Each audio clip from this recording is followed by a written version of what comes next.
Yo, what's going on, Fatherpreneurs? Welcome to the latest episode of the Fatherpreneur Hot Seat, where we get real and raw in 10 questions in 10 minutes or less. We got my buddy, my main man here, Eric Fischer. Eric, thank you so much, man. Yeah, this is fun. I'm looking forward to it, brother. Beautiful. Are you ready to be on the hot seat, bro?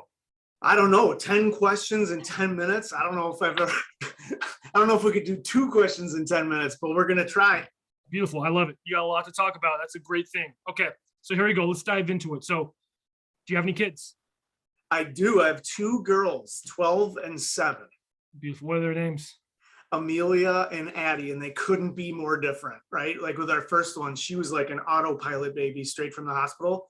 Like slept through the night, regular feedings, right?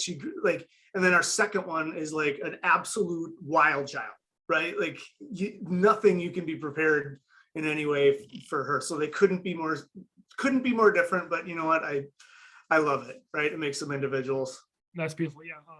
So I have an 8-year-old and a 9-year-old. It was Carter's birthday this last week. They're a lot of the same. Like Noah is one way. He's like super just like mindset driven. Once he has like his mind on something, nothing else matters. And then Carter is like the ultimate kid.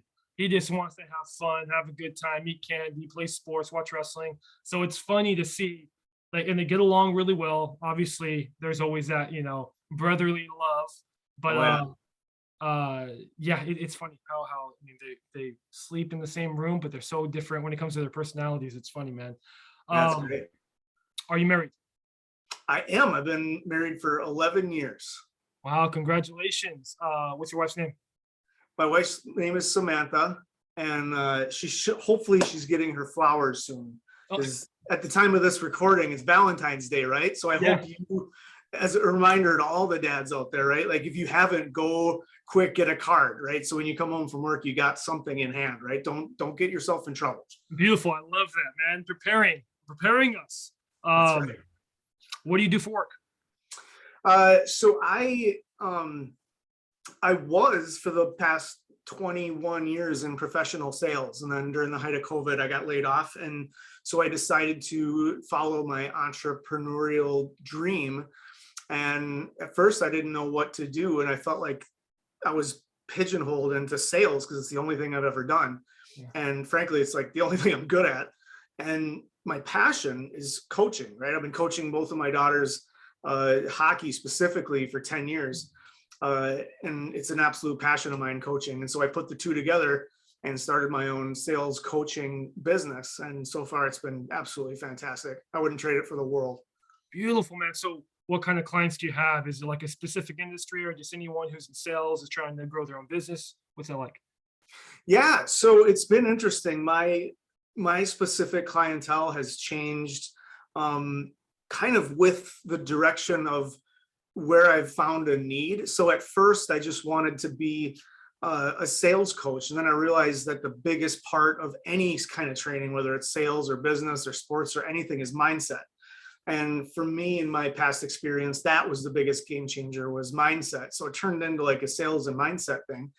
And then, I'm an alcoholic in recovery. And so one of my niches, or one of the people that I like helping, is other salespeople or other entrepreneurs that are also in recovery from drug or alcohol addiction. Yeah, because you can imagine, right? Like being a salesperson involves a lot of dining and wining and party, late night meetings and hosting at big events, and alcohol is a big part of that. Yeah. So it's really difficult sometimes, especially if you're trying to sober up and continue a lucrative sales career. So I found that as well. So I help people in recovery in business. And then most recently, I found that in creating my own business, I basically segmented my process of doing that on what worked for me. And I created another course called Echelon that I coach people on how to turn their dreams into a business, right? Wow. So people like me, or people that just want to help people, or if you have a gift, right? Anybody that has a gift of helping anybody, but they don't know how to make money or they don't know how to turn it into a business, I have a 12 step-by-step guide how to make your dream into a business. So yeah, it has changed as fast as anything else. But again, it's like the roller coaster we live, right? You got to bob and weave and make changes. And I'm doing exactly what I want to do, which I don't think a lot of people get to say that, right? Yeah. Yeah. That's a big one, especially how you transitioned in the middle of pandemic. You're a father, so your responsibility to be a provider, protector, and then also have some level of certainty of like, okay, this is who I am as a man, and this is what I do for work, right? How I actually share that. It's incredible you did it at such a crazy time in the world. Um, how do you make it all work, man? You're father, husband, businessman, right? And then obviously you want to be able to engage in your social life. Like how do you do it all? At first I didn't, or I at least I didn't do it well. So like I said, I was for the vast majority of my adult life, I was a pretty severe alcoholic, and to some extent a workaholic. Uh, and I had to learn to actually schedule these things, right? Like I think an analogy is like when you see one of your buddies or a family friend, you always say like, oh my gosh, we should have each other over for dinner and we should get the kids together, right? And then you see each other 5 years later and you have the same conversation and nothing ever gets done. And as a priority, just for your own sanity and for our lives in general and our own health, some of the stuff has to be scheduled into our days and our weeks and our months, like exercise, one-on-one time with your spouse, one-on-one time with your children, even rest, right? Vacations. Like I was always the one that felt guilty taking a vacation because I felt if I was somewhere relaxing, I wasn't doing my duty as a father or a businessman, right? In providing for my family. I felt that as weak and lazy, right? But I've come to learn as I mature that like you have to, it's almost like if you said you were too busy to stop for gas, right? Like you can only go so far until you run into big problems. Yeah. And you have to stop for gas, right? And same with your life. You have to take time to relax. You have to spend time with your spouse. And for me, I'm a big checklist guy and a schedule guy. Like if it's on the calendar, it's getting done. And if it's not getting done. So all the things that I say, like, oh, I'll do that next week, none of that shit ever gets done. So for me, like I literally have to schedule it. And, I do that with my wife. I do daddy-daughter dates and they absolutely love it. Like we'll get dressed up and I'll take my, like my 7-year-old to a fancy restaurant and show her a good night out. And, so number one, it's realizing that you have to make these things a priority. Yeah. Just for the health of your mental and your physical health, and two, actually just writing it down and saying that you're going to do it and then do it. Wow, beautiful. Okay, so that leads it perfectly into the next question. Like, if you had core principles as a father, like 1 to 2 of them, like, do you have something set? Like, this is at the core of me. My identity is linked to this. Yeah, so a lot of that came. I referenced my alcoholism quite a bit, but that was the biggest turning point in my life, and it kind of created who I separated myself from who I actually was to more into who I wanted to be. Yeah. And one of the things I realized is that people just want to be happy, healthy, and kind, right? And so if I can do that for my kids, if my kids, some people want their kids to be doctors or lawyers or pilots or whatever. Like I just want my kids to be happy, healthy, and kind. Oh. And I guess a core belief would be, that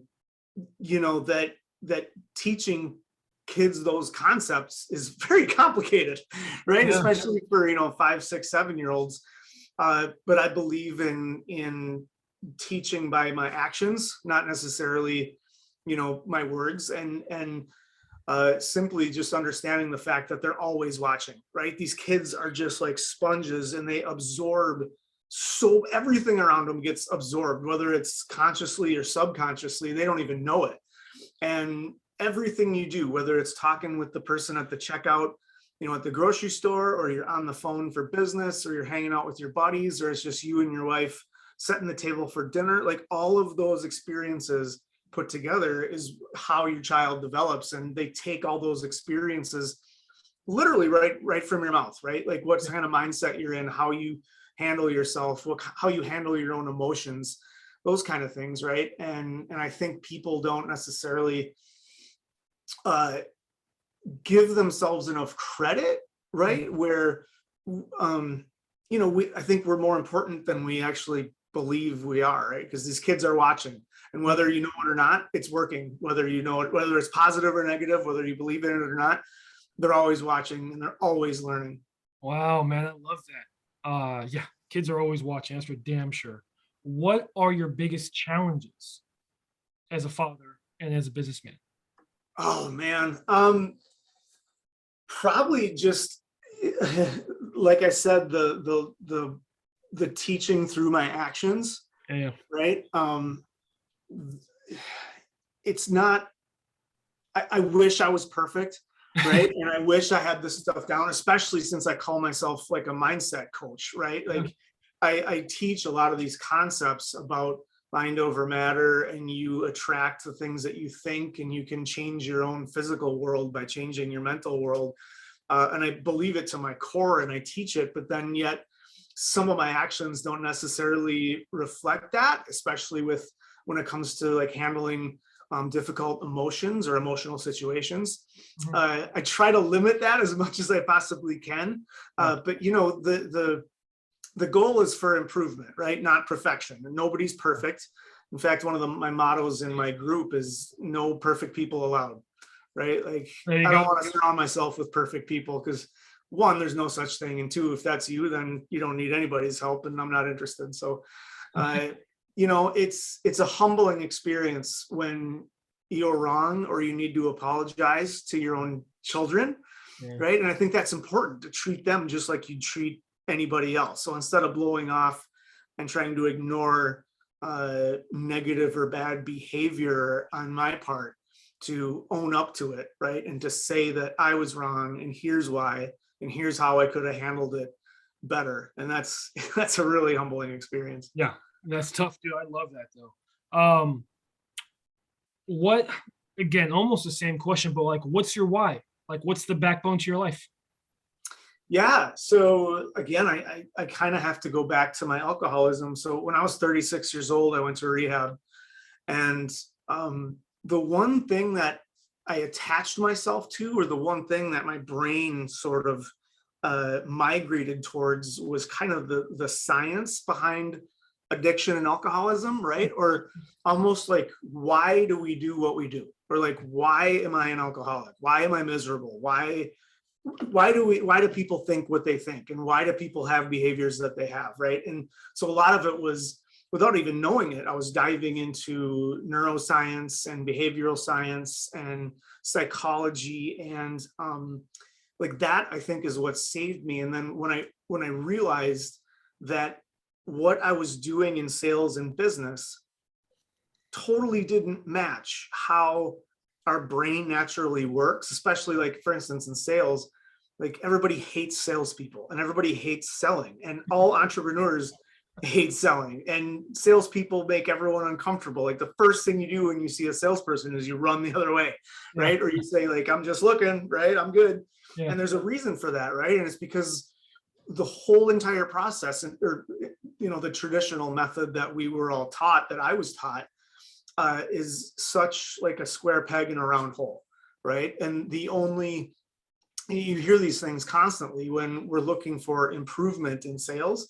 You hear the same thing, that it's a numbers game, always be closing, hustle, hustle, hustle. It's a don't take no for an answer, right? Be Yeah. more aggressive, right? So all it means is we're doing the wrong things, but we're just doing more of it in hopes that we can get more sales, right? And Huh. so uh, I adapted the mindset portion and what I learned as far as neuroscience and psychology into a sales process that matches the natural psychology of decision making, right? So if we understand how people naturally make decisions, and we just lead them naturally down that path, it's no longer selling, and it's no longer closing, and it's no longer persuading. We're just helping them find solutions, and then they sell themselves, they close themselves, and it leaves both parties more confident and less nervous, right? And so it's a more trusting relationship.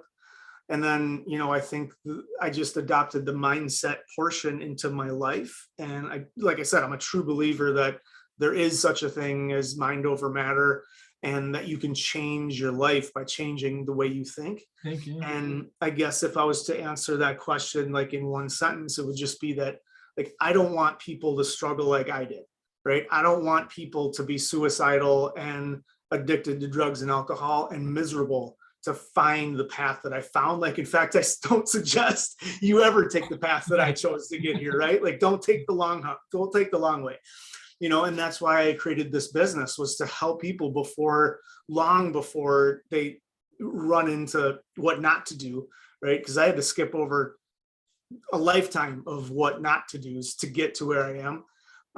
So if I can help one person avoid that and to understand what I understand now, to make things way easier and to make a ton of money by doing it, that's all I want. Wow, that's incredible. Yeah, there's a good saying that we always say, is that we want to help people not because they're weak, but to remain strong.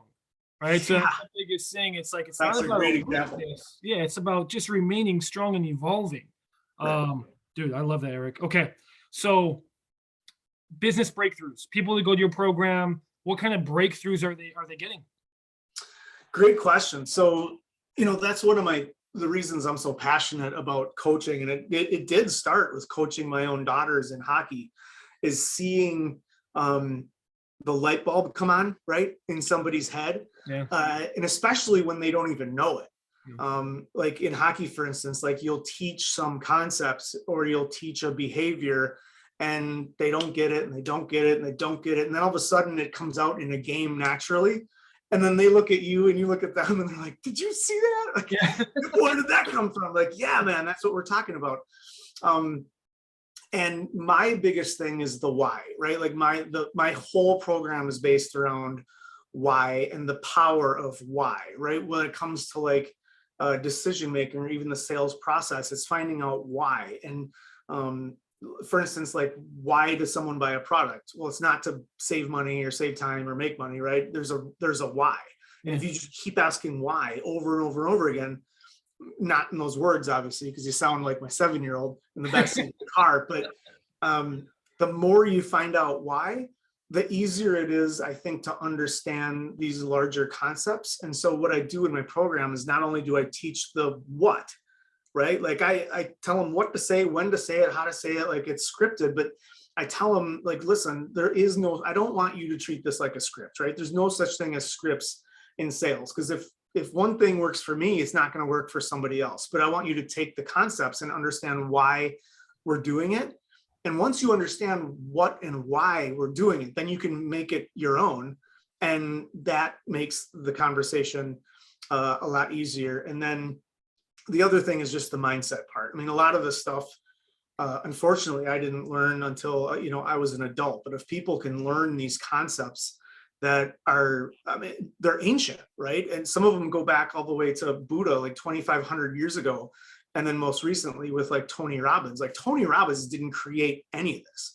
And to be fair, neither did I, right? It goes back to, the Romans and before that, and every world religion is based off metaphysics, right? And it is a part of actual science, right? Is metaphysics. And so this world beyond reality, to understand that missing part that's missing from even education itself, right? Like when we go to school, you learn about things you can touch, smell, taste, right? Like the world around us, but nobody talks about consciousness or awareness or creativity or like all these other things that you can't necessarily touch and feel, that is really the most important part when it comes to being happy and living a good life and relationships and even business and making money.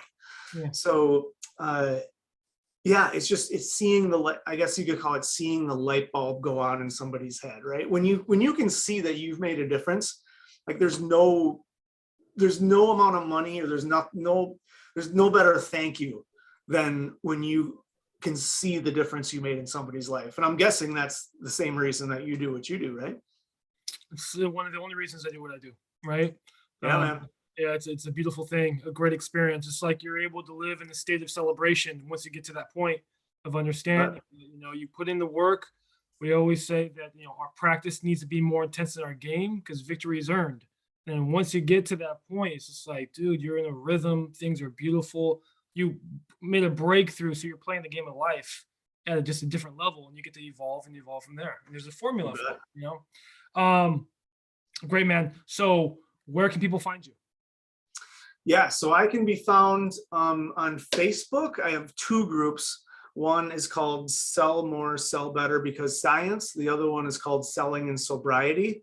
Obviously, you know, not everyone's lucky enough to be an addict or an alcoholic, but if you are, join me at the sober group. If not, join me at the sales group. I can also be found at www.fischerssalesinnovations.com. Mhm. And then the other ones, like you can find me on Instagram and LinkedIn and all the other ones too. But that's yeah, you can schedule a call with me. You can look up my free trainings, and I go live on Facebook once a week doing free trainings. And yeah, that's all I want, man, is to help people. So come join the community.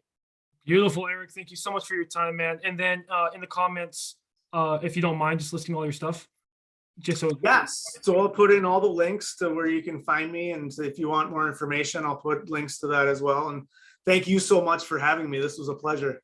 Beautiful, man. Eric, you're officially off the Fatherpreneur hot seat, my man. Thank you so much. I survived. Yeah. Fantastic. Awesome, brother. Have a good one, man. Thank you. You too. Thanks, bro.